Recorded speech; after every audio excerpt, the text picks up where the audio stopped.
On today's show, the Yankees win in exciting fashion and score 8 runs. It's a miracle.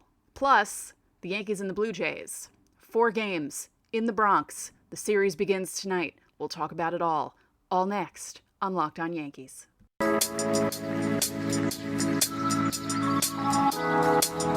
You are Locked On Yankees, your daily New York Yankees podcast. Part of the Locked On Podcast Network, your team every day.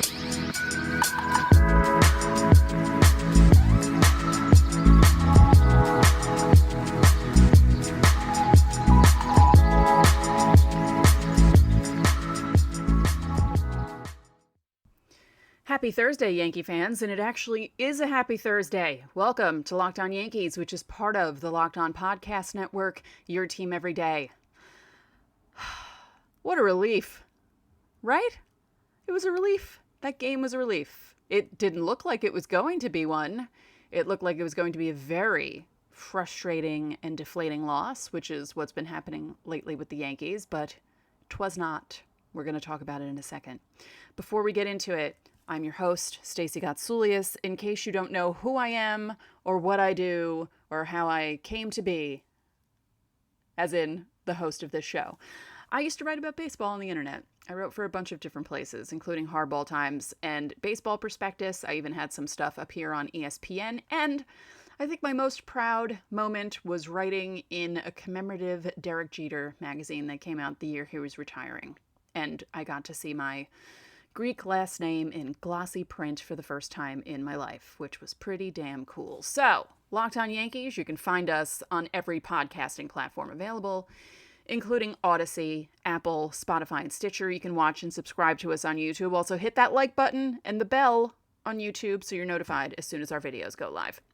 I'd like to apologize for there not being a show yesterday. I was having issues with vertigo. We were supposed to record in the morning. I couldn't move my head without things spinning. I get vertigo from time to time. It's really bad. I spoke about it actually when Clint Frazier was going through his stuff, and I knew what he was going through. It is not easy to do anything when you have vertigo. And yesterday was just a very dizzy, uncomfortable day for me. So that's why there was no show. We apologize for that. But we're all here now, and we have something good to talk about. Yesterday would not have been a fun show anyway because of the Yankees losing on Tuesday. And at least today, the show is more positive. Now, it looked like it was heading in the direction of not being positive. Thank you, Aroldis Chapman. My goodness. Will Aaron Boone ever figure out that Aroldis Chapman doesn't like pitching with guys on base? Will this ever be a thing for Aaron Boone? Will he ever get it through his thick head? I don't understand why he does what he does half the time. I don't mean to say this as bragging, and I'm not, but I did a radio hit earlier today with a Toronto radio station talking about the Yankees and the Blue Jays because we were previewing the series. And they asked me about Aaron Boone and how Yankee fans feel about him. And I was saying some of the decisions he made last night were questionable. And not only were they questionable, it felt like he was making the decisions that a manager who knew he couldn't be fired no matter what was making. There were a couple of decisions in that game last night that were just mind-boggling to me. Why are you pinch hitting Aaron Hicks in a big spot? Did you not see how he's been playing for the past most of the season?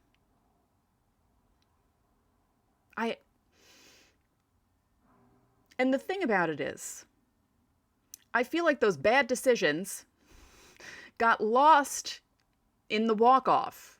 Yes, it's great. The Yankees walked off. Yes, it's great. They scored 8 runs. It's a miracle they scored 8 runs. But I feel like Boone is going to get a bit of a pass because of that. Because if they had ended up losing the game, some of those decisions would have been more magnified as negative. Even though a lot of us see them as negative, they're kind of pushed aside when a walk-off happens. And a big walk-off it was. Other performances last night. I would say the at-bats looked a little better. Tuesday they were pressing. Everyone was pressing. Aaron Judge was pressing and swinging at pitches that were, at least a foot off the plate outside. And he just wasn't looking Aaron Judge-like at all. And It's kind of funny. I felt like Tuesday was their lowest point. And then the top of the 10th happened, and Chapman gave up those 3 runs with 2 outs and 2 strikes. And I thought, okay, maybe this is the low point. But as quickly as that happened, the Yankees came back and won that game. The one good thing about the Ghost Runner, I guess, is how quickly things can change for the home team in the bottom of the inning. Because Judge was on second, Gleyber gets a single, they walk Rizzo, and then Donaldson comes up. Now, Donaldson looked bad on that first swing. And I thought, oh, here we go. And then he hits the home run. And I'm screaming. I screamed. I'll admit it. I screamed. Couldn't believe it.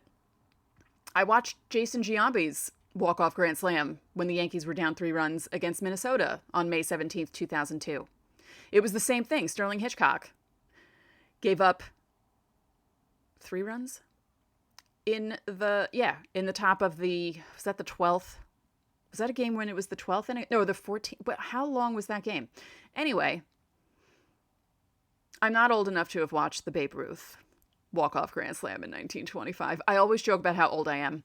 I was not old enough for that, but I am old enough to have seen the Giambi one live on TV. I was living in Staten Island at the time and couldn't scream because my roommate and her boyfriend were sleeping. I didn't want to wake them up. Last night I didn't care. Actually, I don't think anyone in my house was asleep. I scared a bunch of cats in my house, but, I was like, just give this to me. The past 2 weeks have been horrible. We needed this game. The Yankees needed this game. It was good.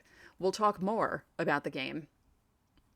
And more about the series, too, as a whole, because, it was not great. But, the Yankees still have a 10-game lead in the division heading into their series tonight with the Blue Jays, which we will talk about later. But first, you're hanging out with some friends and putting back a few drinks. A few becomes a few too many. As the evening comes to an end and people start to head out, you think of calling for a ride. Nah, you live nearby. You can make it home okay. It's no big deal.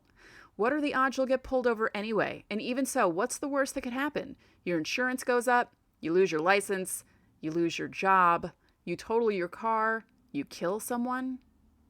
Everyone knows about the risks of driving drunk. The results are tragic and often deadly. However, that doesn't seem to stop everyone from getting behind the wheel while under the influence. That's why police officers are out there right now looking for impaired drivers on our roads to save lives. So if you think you're okay to drive after a few drinks, think again. Play it safe and plan ahead to get a ride. It only takes one mistake to change your life or someone else's forever. Drive sober or get pulled over. Thank you for making Locked On Yankees your first listen every day. Subscribe to Locked On Yankees on YouTube or wherever you get your podcasts so you're notified when each episode premieres. So last night's game, I keep joking about it being a miracle, but honestly, the way the games have been going the last week and how they couldn't score 8 runs is miraculous. And how it happened was miraculous. And this was the kind of game that you would assume the Yankees would have won in the first half. Hicks hit that home run against Houston when they were down 3 in the late innings, and then they end up walking off. There were other games like that in the first half that the Yankees kept winning. And during this bad stretch of baseball, the Yankees would give up 3 runs in the first, Tuesday, and you would think immediately, this game's over. The offense can't do anything. And I joked last night that the game was over rather early. And especially when they were down 4-0, it just felt like another one of those games. Then Gleyber hits the home run to pull them within 4-2. And there's still plenty of time at that point for them to catch up. And I thought, okay, they're showing some life. They actually scored 2 runs. Hallelujah. Then they walk Judge to make it 4-3. Pete Fairbanks has I shouldn't talk because I have odd eyes myself, but I don't walk around like this. He does. He just looks scared on the mound. I know he's not. Guy throws 100 miles an hour, but He kind of looked scared on the mound last night. So he walks in the run, makes it 4-3. And you're thinking, huh, okay. And my thought was, keep them at 4 and chip away. Rizzo hits the home run to tie. So I'm thinking, okay, let's walk it off in the bottom of the ninth because I don't want to see extra innings. Because if you've watched this show or listened to this show for a while, you know that Stacey does not like the Ghost Runner, the Zombie Runner, or the Manfred Man, whatever you call it. I don't like it. Never have. Even if it helps the Yankees, I still don't like it and can't wait for them to get rid of it. So Boone brings in Aroldis Chapman. And again, as I said earlier, why? You know he's not comfortable when guys are on base. Why on earth are you doing this? And then he works himself into a jam. And then he almost works himself out of the jam. And then he doesn't. And those 3 runs score. And you're thinking, well, at least they tried. At least they tied it. In the beginning of the season, you wouldn't say anything like that. But at this point, with the way they'd been playing, you're thinking to yourself, hey, they scored 4 runs. That's great. At least they got to extra innings. Yeah, that's great.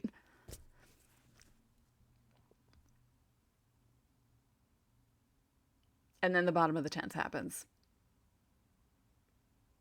And on the radio hit that I did in Toronto hasn't been playing well at all. You know, the Orioles have been beating them. And they beat the Orioles yesterday. And the host said, you know, the Yankees and Blue Jays are kind of in the same position because they have been doing really bad lately. And they both had big wins. And he said, you know, did it feel like a very important win on August 17th? I said, yes.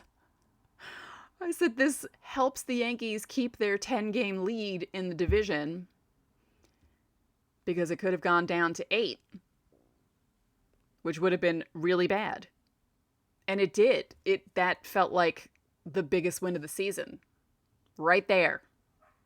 So far.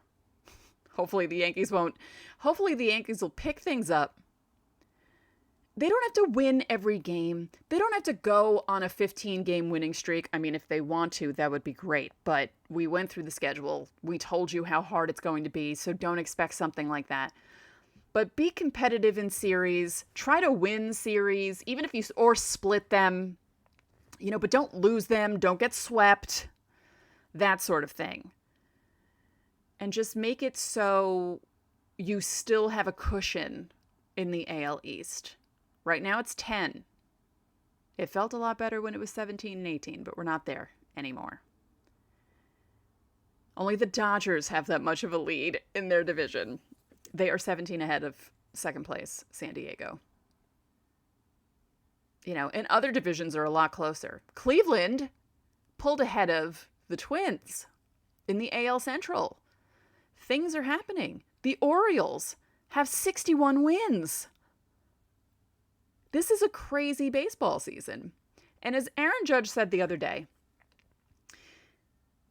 you know, if you told me that we would have, I'm quoting him, I'm not saying we as if I'm part of the Yankees. He said, if you had told me that we would have a 10-game lead in the division in the middle of August, I would take that. I would be very happy with that. And I think Yankee fans feel the same way. It's just that they've been playing so bad for so long. And, you know, we talked about it the other day. It's the extreme. It's the level of extremeness that's happening with this team because they were playing so well for the first 2 months.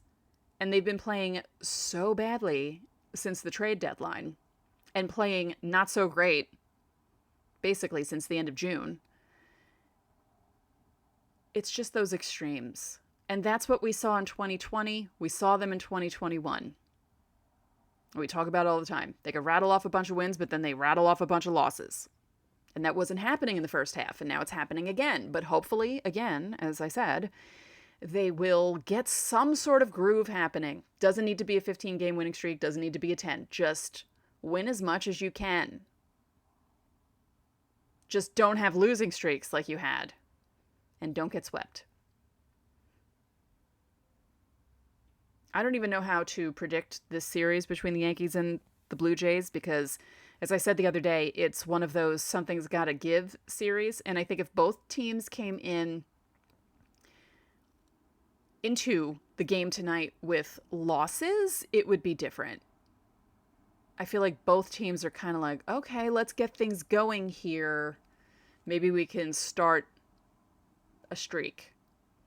And I guess that's also a something's got to give thing because which team will start a streak? Will either team start a streak? Maybe it'll be a split, and maybe it'll be an every other day split where one team wins the first game, the other wins the second, that sort of thing. It's just hard to predict how either of these teams are going to do because the Blue Jays have been really falling off where they just can't gain much ground on the Yankees. They should have been taking advantage of how bad the Yankees have been recently, and they just couldn't do it.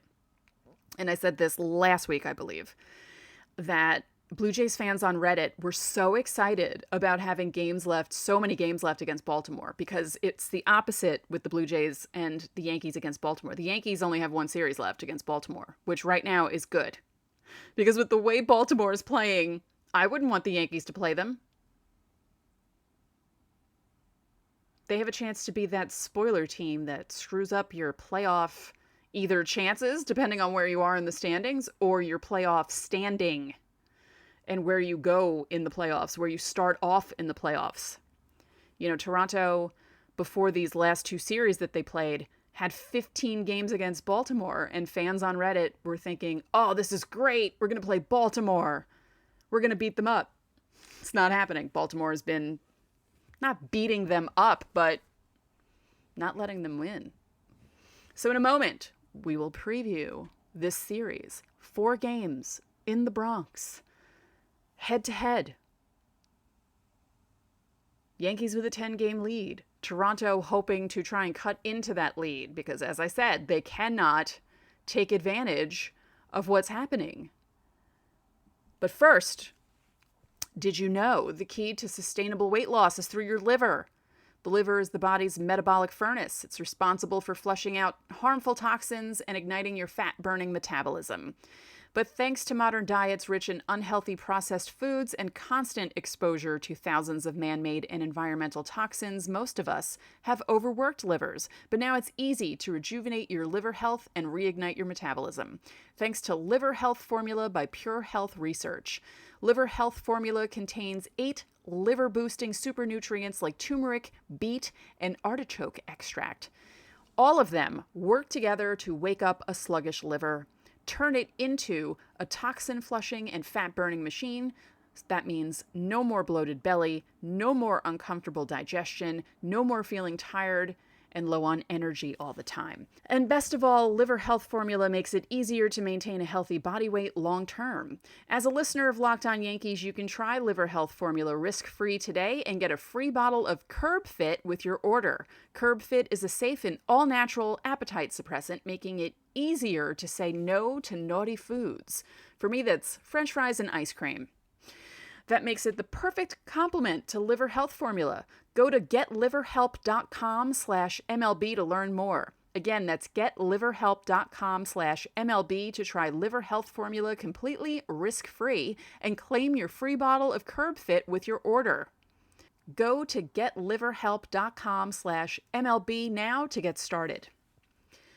So Yankees, Blue Jays, middle of August, or almost toward the end of August. This reminds me of 2015 when the Yankees and Blue Jays played that crazy series with that Andrew Miller, Troy Tulowitzki at bat with Carlos Beltran coming in to pinch hit and hitting a 3-run home run after David Price left the game and the Yankees going up 4-3. They were down 3-1. That was the 8th inning, I believe. And yeah, this sort of feels like that. The Yankees and Blue Jays were going back and forth at that point. All right, tonight, it's a yes game.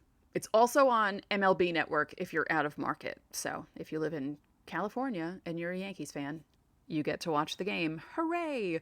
Jose Barrios against Frankie Montas. 8-5 with a 5.61 ERA is Barrios. 108 strikeouts. Montas is 4-9 with a 3.59 ERA, 115 strikeouts. Montas pitched 5 innings against the Red Sox, gave up 2 runs. That was the IKF game, the only game the Yankees won in the series.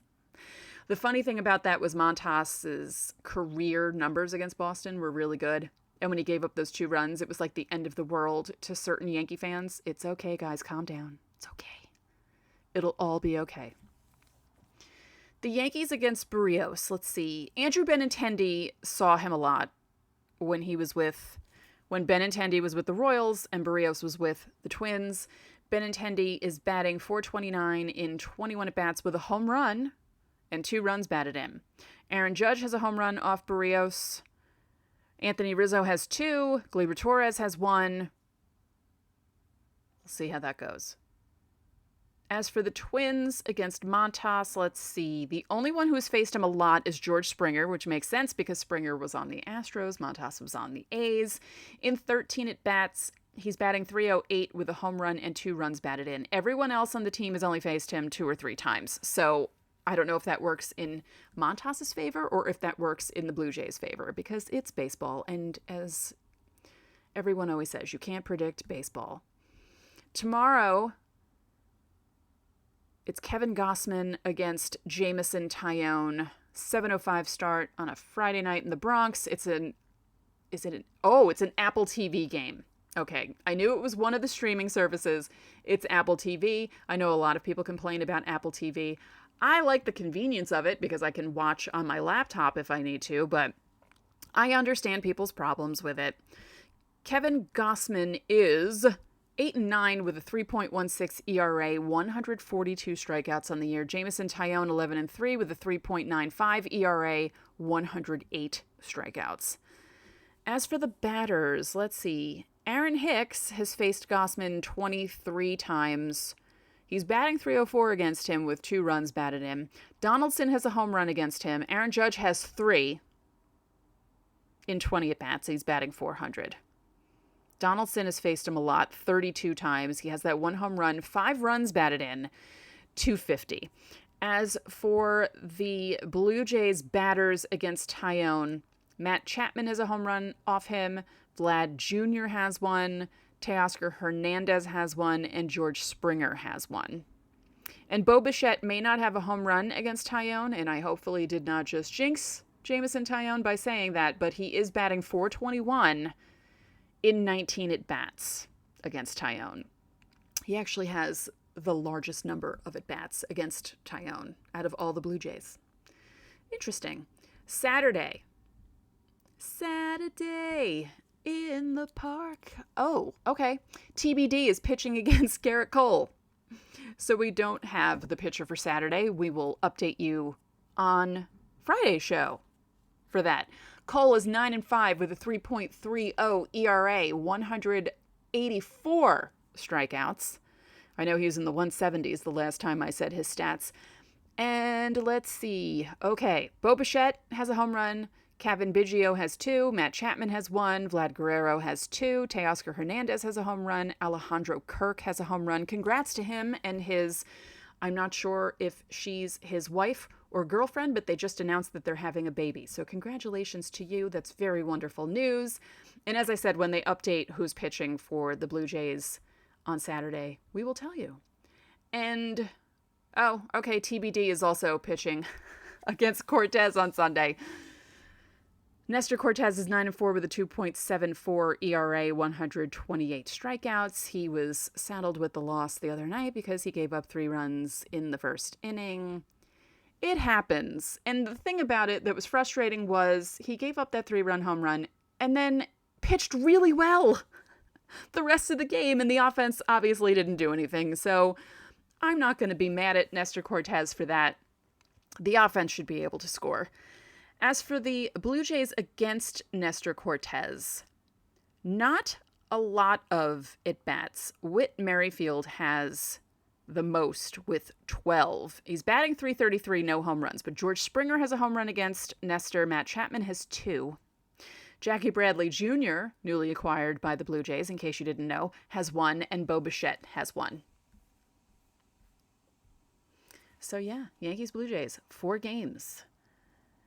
Big deal because the Blue Jays are in second place with the Rays. They're right up there, 10 games behind the Yankees. And yeah, if the Yankees escape with a split, then it doesn't really matter.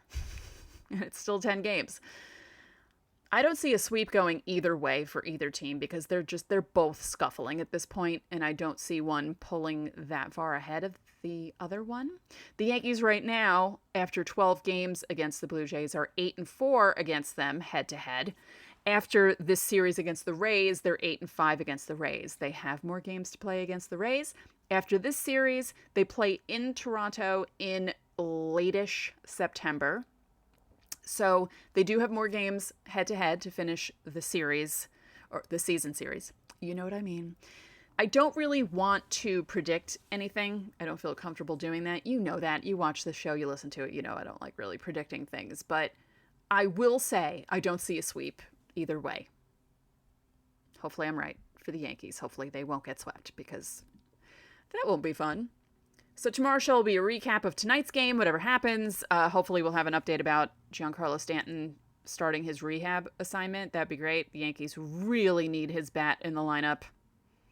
They still really need it, so that would be a great thing. And hey, what about DJ LeMahieu? Comes into the game, gets a single. First pitch. He's a big boost. Hopefully he'll stay healthy. Glaber, sure, he hit into that double play. That wasn't really great, but he hit the 2-run home run to cut it to 4-2. And he hit the single in the bottom of the 10th to help the Yankees set up for that grand slam. So yesterday was a good starting point for a new winning streak.